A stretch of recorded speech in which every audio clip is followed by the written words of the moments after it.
Hey guys, welcome back to our YouTube channel Login8, and in today's video I'm going to show you how to update MyID app. So first of all, launch Google Play Store or App Store according to your mobile devices. So in my case, I am going to launch Google Play Store. Once you come here, at the bottom right corner, you'll see the option of search. Tap on it.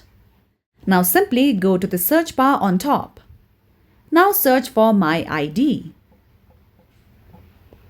Now tap on the application that you see on the top, that is MyID Australian Government. Now over here, if you see the option of update, tap on it. If not, all you can do is tap on the option of uninstall. Then tap on uninstall again. With that, if your application is not updated, you'll see the option of update, and then you will be able to update your MyID Australian Government application.